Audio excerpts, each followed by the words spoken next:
Hello everyone, I hope you all are fine. आज हम twelfth economics के अंदर जो हमारा चैप्टर नंबर 1 है इंडियन इकोनॉमी का, उसके अंदर आज हम हमारा नेक्स्ट टॉपिक करेंगे जो कि है demographic file during the British rule. देखिए, आज हम स्टडी करेंगे कि ब्रिटिश रूल के टाइम पर जो डेमोग्राफिक फाइल है वो कैसी थी। देखो, डेमोग्राफिक जो है उसका मतलब वो किससे रिलेटेड होता है? पॉपुलेशन से। इट मीन्स उस टाइम पर जब ब्रिटिशर्स का राज था, तो उस टाइम पर हमारी जो डेमोग्राफिक स्ट्रक्चर है, जो पॉपुलेशन स्ट्रक्चर है, वो कैसा था, ये हम इसके अंदर स्टडी करेंगे। देखिए, demographic file means structure related to the population. Demographic profile का मतलब क्या होगा कि पॉपुलेशन का स्ट्रक्चर जो है वो उस टाइम पर कैसा था, which includes various details of the population, जो कि पॉपुलेशन की डिटेल्स के बारे में बताता है। कौन सी डिटेल? कि बर्थ रेट क्या था, डेथ रेट क्या था, इन्फेंट मोरालिटी रेट क्या था, लाइफ एक्सपेक्टेंसी रेट क्या था, ये चीजें जो है हम इसके अंदर स्टडी करेंगे। सबसे पहला है, देखिए, birth rate and death rate. हम देखेंगे कि ब्रिटिशर्स के टाइम पर जो बर्थ रेट था और जो डेथ रेट था, जो पॉपुलेशन, जो लोग हैं वो पैदा भी हो रहे थे ज़्यादा, और डेथ रेट जो है वो भी बहुत ज़्यादा था। ठीक है, मर भी ज़्यादा रहे थे, दोनों का था हाई था। इट मीन्स वहाँ पर डेथ रेट देखो हाई था, इट मीन्स वहाँ पर हॉस्पिटलिटी की अच्छी सुविधा नहीं थी। ठीक है, उस टाइम पर। देखो, बर्थ रेट और डेथ रेट दोनों क्या थे? हाई थे। यहाँ पर हम पर 1000 का रेट पढ़ रहे, पर 1000। तो उस टाइम देखिए जो बर्थ रेट था वो क्या था? 48 पर 1000। ठीक है, और डेथ कितना था? 40,000। तो देखिए डेथ रेट, तो ये कहते हैं कि यहाँ पे हम 1000 की बात कर रहे हैं पर 1000 पे। ठीक है, पर 1000 पे जो बर्थ था वो कितना? 48, और डेथ कितनी थी? 40। दोनों के दोनों जो है वो क्या थे? हाई थे। बर्थ रेट और डेथ रेट दोनों क्या थे? उस टाइम पर बहुत हाई थे। अब है इन्फेंट मोर्टेलिटी रेट। देखिए, इन्फेंट मोर्टेलिटी रेट क्या होता है? इन्फेंट मोर्टेलिटी रेट का मतलब होता है कि जिन बच्चों की एज 1 साल से कम है उनका डेथ रेट, मतलब 1 साल से कम बच्चे वाले जो हैं वो कितनी जल्दी डेथ हो जाती थी उनकी, मतलब 1 साल पूरी हुई नहीं, 0 से 1 के बीच में, 1 साल के बीच में जो बच्चे थे उनकी जो डेथ रेट होती है वो इन्फेंट मोर्टेलिटी रेट कहते हैं हम उसे। देखो, पहले कितना था ये, मतलब पहले का मतलब है उस टाइम पर। ठीक है, ब्रिटिश रूल के टाइम पर कितना था? 218 पर 1000। देखो, 218 पर 1000 था, और अब कितना रह गया? ये 34 पर 1000। ये अभी की बात है, ये उस टाइम की बात है। तो उस टाइम पर कितना था? 218 पर 1000, और अब कितना है? 34 पर 1000। ठीक है, इसका मतलब बहुत सारी चीजें इंप्रूव हुई है, हॉस्पिटलिटी स्ट्रक्चर हमारा इंक्रीज हुआ है, बढ़ा है, डेवलप हुआ है। इन्फेंट मोर्टेलिटी रेट उस टाइम पर 218 पर 1000 था, और अब कितना है? 34 पर 1000। अब बात आती है लाइफ एक्सपेक्टेंसी।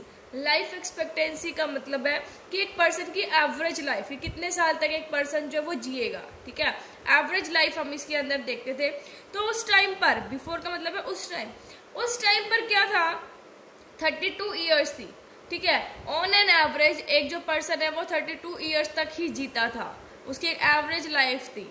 लेकिन अब देखिए, अब जो है एवरेज लाइफ कितनी एक पर्सन की? 68 ईयर्स की। 68 ईयर्स जो है वो मानकर चलते हैं कि एक पर्सन है वो जी सकता है। ठीक है, उसकी एवरेज जो लाइफ है एक पर्सन की, उस टाइम पर कितनी थी? 32, ओनली एंड ओनली 32। और आज कितनी है इसकी? 68 ईयर्स। नेक्स्ट देखिए, लिटरेसी रेट। लिटरेसी रेट का मतलब है कि वो पर्सन इसके अंदर लिए जाते थे जो रीड और राइट, जो पढ़ लिख सकते थे, वो था लिटरेसी रेट। ठीक है, तो ओवरऑल लिटरेसी रेट था देखो 16% था। कितना? ओनली 16% था। पहली बात तो लिटरेसी रेट, जिसमें फीमेल थी 7%। ठीक है, फीमेल कितनी थी? 7%। बाकी कौन थे? मेल थे। ठीक है, जो 9% है वो कौन थे? मेल थे। अब देखिए, उस टाइम पर जेंडर बाइजनेस कितनी थी? पक्षपात कितना था मेल और फीमेल के बीच में? 16% ओवरऑल लिटरेसी रेट था, जिसमें से 7% ही फीमेल थी, बाकी 9% कौन थे? मेल थे। ठीक है, ये था हमारा डेमोग्राफिक प्रोफाइल। अब डेमोग्राफिक ट्रांजिशन पढ़ेंगे। ठीक है, कि डेमोग्राफिक ट्रांजिशन क्या क्या थी। देखिए, In the history of demographic transition, 1921 is regarded as the year of great divide. देखो डेमोग्राफिक ट्रांजिशन की हिस्ट्री में जो 1921 है उसको ईयर ऑफ ग्रेट डिवाइड कहा गया। ये बहुत बार क्वेश्चन पूछा जाता है, कॉम्पिटिटिव एग्जाम के लिए भी बहुत इंपॉर्टेंट है कि 1921 को ईयर ऑफ ग्रेट डिवाइड जो है क्यों कहा जाता है। पहली बात तो आपको ये याद रखना है कि ईयर ऑफ ग्रेट डिवाइड किसको कहा जाता है, 1921 को। अब हम बात करते हैं कि इसी साल को ईयर ऑफ ग्रेट डिवाइड क्यों कहा जाता है। सो देखो प्रायर टू 1921 1921 से पहले क्या था, population growth in India was never consistent, size of the population kept fluctuating, increasing in one census and decreasing in the other. देखिए हर 10 साल बाद हमारी पॉपुलेशन काउंट होती है, जो सेंसस ऑफ इंडिया है, ठीक है, वो काउंट करता है ये। तो अब देखो 1921 से पहले जो पॉपुलेशन की ग्रोथ है वो कभी कंसिस्टेंट नहीं थी, स्थिर नहीं थी, या तो पॉपुलेशन का साइज बढ़ता था या घटता था, ठीक है। देखो 1921 को ईयर ऑफ ग्रेट डिवाइड क्यों कहा गया, क्योंकि 1921 से पहले जो पॉपुलेशन की ग्रोथ है वो कभी कंसिस्टेंट नहीं थी, फ्लक्चुएट होती रहती थी, कभी बढ़ती थी और कभी घटती थी।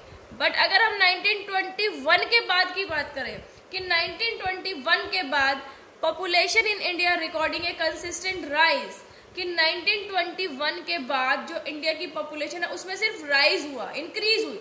देखो 1921 से पहले क्या था, बढ़ रही थी, घट रही थी, कंसिस्टेंट नहीं थी, लेकिन 1921 के बाद ओनली बढ़ी वो, तो इसलिए इसे ईयर ऑफ ग्रेट डिवाइड कहा जाता है, ठीक है। अब सेंसस क्या था उस टाइम पर, जो 1901 हर 10 साल बाद होती है हमारी पॉपुलेशन काउंट, ठीक है, सेंसस। अब देखो क्या था सेंसस, 1901 में कमी आ गई थी, 0.04 करोड़ पॉपुलेशन कम हुई। 1911 में 1.38 करोड़ राइज हुई। 1921 में 0.07 कम हुई। 1931 में राइज हुई 2.76 करोड़ से। 1941 में राइज हुई 3.96 करोड़ से। 1951 में राइज हुई 4.24 करोड़ से। देखिए 1921 से पहले कभी कम हो रही थी, बढ़ रही थी, बट 1921 के बाद देखो 31, 41 हर 10 साल बाद काउंट होती है पॉपुलेशन, ठीक है। तो देखो कितनी बढ़ रही, 2.76 बढ़ गई, 3.96, 4.24, देखो इसके बाद क्या हो रही थी, बढ़ रही थी, इसलिए 1921 को ईयर ऑफ ग्रेट डिवाइड कहा जाता है। फिर ये कहता है हाई मेंटेनेंस इन्वेस्टमेंट। जो हाई मेंटेनेंस इन्वेस्टमेंट का मतलब क्या है कि जो हमारी पॉपुलेशन, एग्जिस्टिंग जो पॉपुलेशन है उसको मेंटेन करने के जो खर्चे हैं वो बहुत ज़्यादा थे और ग्रोथ एंड डेवलपमेंट के लिए इन्वेस्टमेंट बहुत कम थी, इसलिए जो इंडिया है वो एकदम बैकवर्डनेस में चला गया, स्टेगनेंट हो गया, ठीक है। सो ये थी इसकी डेमोग्राफिक ट्रांजिशन। आई होप आपको समझ आ गई होगी। Thank you, stay safe, stay home.